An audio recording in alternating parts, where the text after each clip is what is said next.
En 1870, Rimbaud a 16 ans. Il étouffe à Charleville, auprès de sa daronfe, sa Moser, comme il dit. Il fait plusieurs fugues, et l'une d'elles le conduira à Douai chez son professeur, Georges Isambard. C'est là qu'il rencontrera le poète local, Paul de Mény. Rimbaud lui remettra les manuscrits des poèmes qui formeront les cahiers de Douai, d'où leur titre. Ces 22 poèmes aborde avec un ton souvent satirique divers thèmes tels que les amours adolescentes, la guerre, l'hypocrisie religieuse, le pouvoir, la bourgeoisie du Deuxième Empire, etc. Les cahiers ne seront publiés qu'en 1919, c'est-à-dire 28 ans après la mort de Rimbaud. Le poème « Vénus Anadyomène » fait partie du premier cahier. C'est un sonnet assez classique dans sa forme et dont le titre annonce un sujet très connu des lecteurs, la naissance de Vénus Anadyomène, ce qui signifie sortant des eaux, et dont l'une des plus célèbres représentations est la Vénus de Botticelli. Mais Rimbaud adopte une approche provocatrice de ce thème en dépeignant une Vénus vieille et repoussante qu'on associe très vite à une prostituée. Cette intention parodique s'associe chez lui à une recherche d'esthétique nouvelle en poésie. Mais une lecture plus attentive montre aussi une critique en accord avec les préoccupations sociopolitiques de Rimbaud dans les cahiers. Rimbaud, profondément anti-bonapartiste, et je vous rappelle que c'est Napoléon III qui gouverne alors, utilise la parodie, un réalisme impitoyable et les traits de la caricature, pour peindre cette Vénus et critiquer à travers elle le Deuxième Empire, qui a favorisé la prostitution malgré son discours moral. Ainsi, notre fil directeur cherchera à montrer comment, en remettant en cause à la fois l'esthétique poétique parnassienne et la société de son temps à travers la parodie, Rimbaud prend paradoxalement la défense de cette étrange Vénus. Vénus Anadyomène. Comme d'un cercueil vert en fer blanc, une tête de femme à cheveux bruns fortement pommadés, d'une vieille baignoire émerge, lente et bête, avec des déficits assez mal ravaudés. Puis, le col gras et gris, les larges omoplates qui saillent, le dos court qui rentre et qui ressort, puis les rondeurs des reins semblent prendre l'essor, la graisse sous la peau paraît en feuilles plates. L'échine est un peu rouge et le tout sent un goût horrible étrangement. On remarque surtout des singularités qu'il faut voir à la loupe. Les reins portent 2 mots gravés, Clara Vénus, et tout ce corps remue étend sa large croupe, belle hideusement d'un ulcère à l'anus. Le poème s'ouvre sur une comparaison comme d'un cercueil en fer blanc. Cette comparaison transforme brutalement la conque dorée de Vénus, à laquelle on s'attendrait, en cercueil. Et évidemment, cela va rompre brutalement l'horizon d'attente du lecteur, parce que c'est un thème très connu. Le terme cercueil fait une première allusion à la proximité et à la mort, même si ce cercueil s'avère être une baignoire en zinc, et à l'époque, on les peignait en verre, notamment chez les gens qui n'avaient pas beaucoup de moyens. Mais ce qui est plus intéressant, c'est le enfer blanc, ici. Enfer est placé à l'hémistiche, donc sur une place importante dans le vers, et on peut très bien lire, au lieu de lire enfer en un seul mot. Cercueil, enfer, donne une atmosphère particulière à cette peinture de Vénus Anadyomène. Enfin, toujours dans ce premier vers, le contre-rejet, une tête, provoque l'image d'une tête détachée du corps en fait. Bref, l'impression, l'atmosphère qui se dégage de ce premier vers n'est pas du tout en accord avec son titre.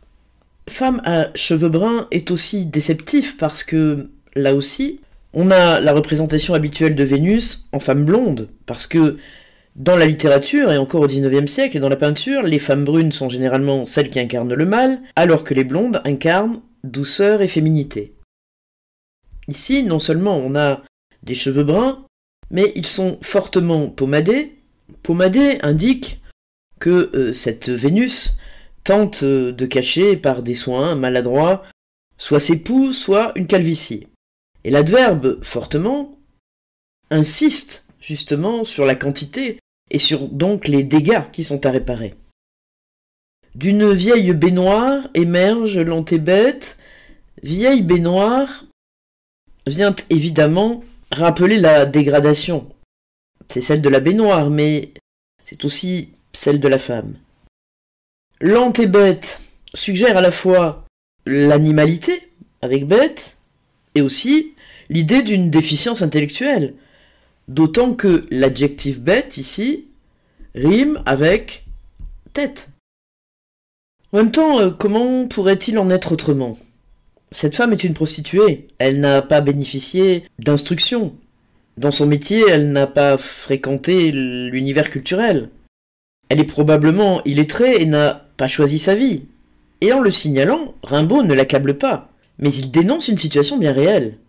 Et finalement, cette femme est plus inculte que bête. Les déficits assez mal ravaudés renforcent l'impression de délabrement de cet être et de ce corps. Déficit suggère le manque, la perte. Et ravauder, dans le sens courant, signifie raccommoder. Il s'agit donc de faire du vieux avec du neuf ou de faire durer le vieux.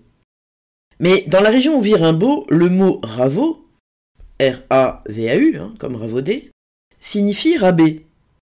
Et quand est-ce que l'on fait des rabais? Eh bien, par exemple, quand la marchandise est dégradée.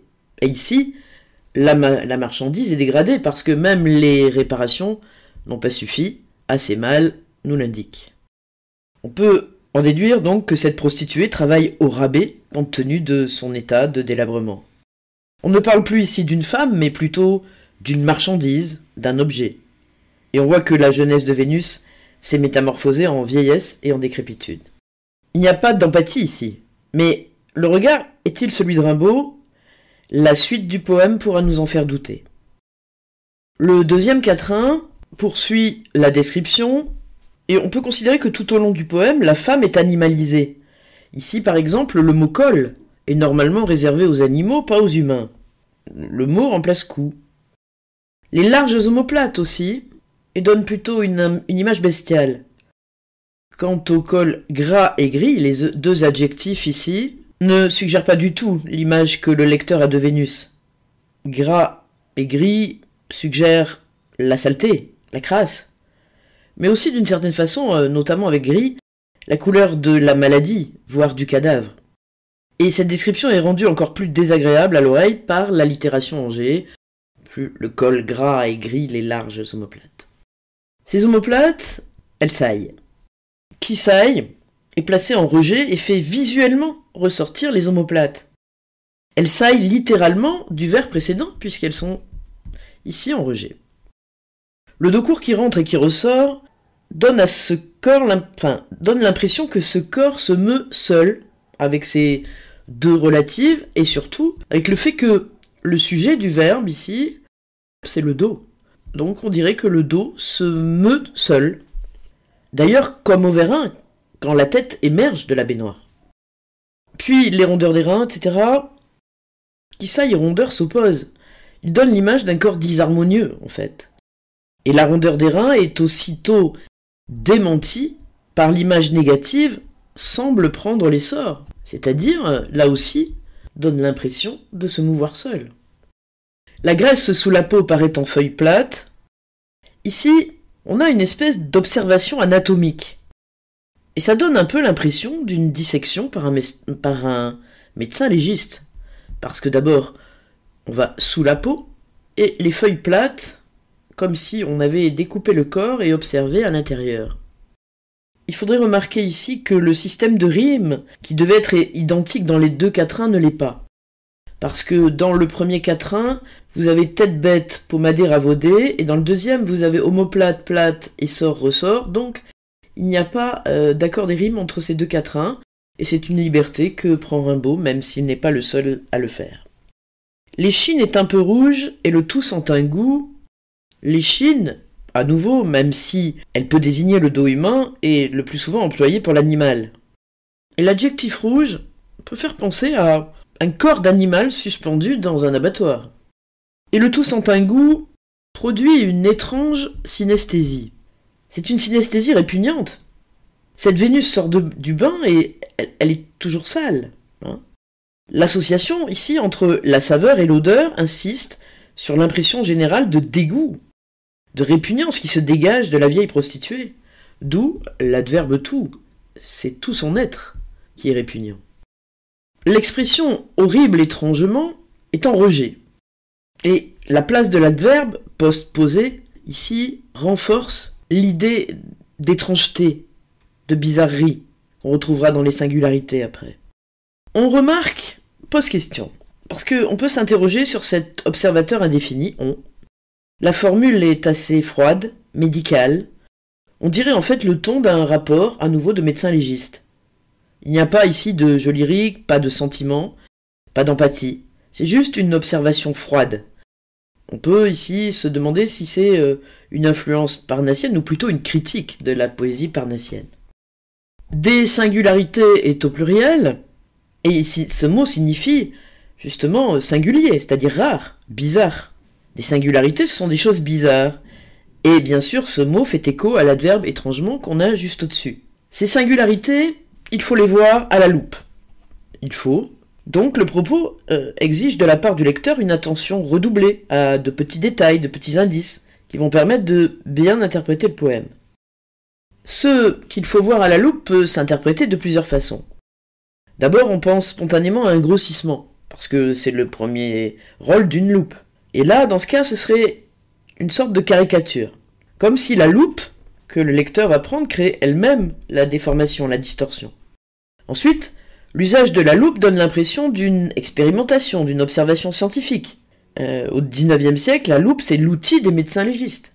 Et enfin, et Rimbaud le sait, la loupe en médecine est une tumeur indolente, selon Littré, enquistée qui vient sous la peau et contient une manière pultacée. Enfin, il faut relever l'importance des points de suspension, il y en a 6. Dans la première version, il y en avait 3, et Rimbaud en a rajouté 3, ce qui, évidemment, est en droit de nous faire penser que, pour lui, ces mots avaient une extrême importance.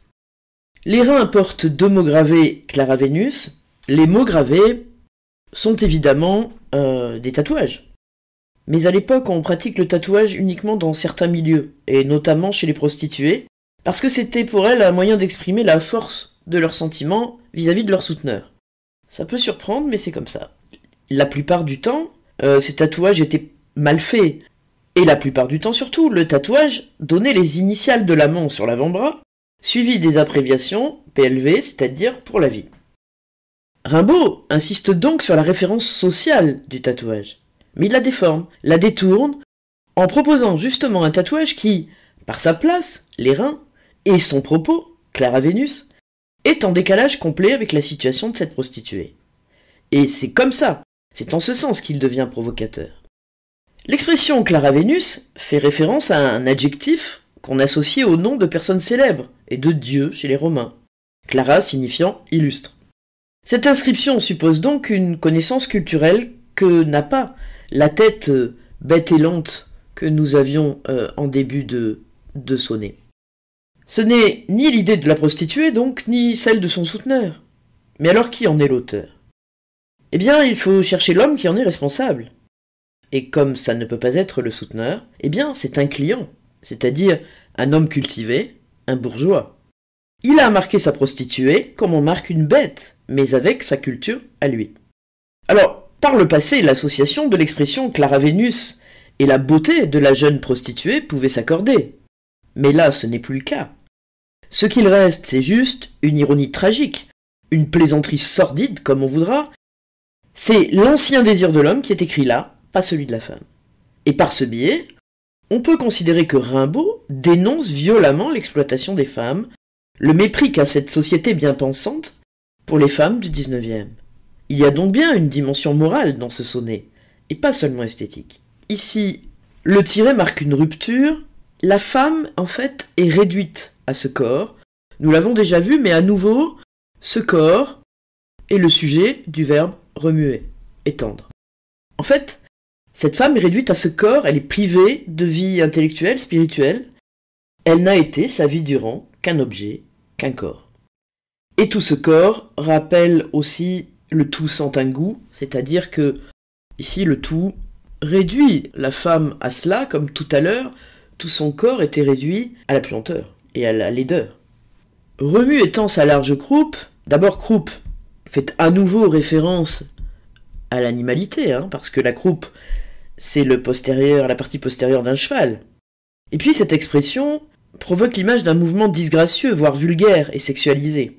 C'est au lecteur qu'elle tend sa large croupe. Et cette image bien sûr, peut rappeler, par exemple, les examens sordides que des inspecteurs sanitaires faisaient en public, passer aux prostituées pour s'assurer qu'elles n'étaient pas porteuses de maladies vénériennes.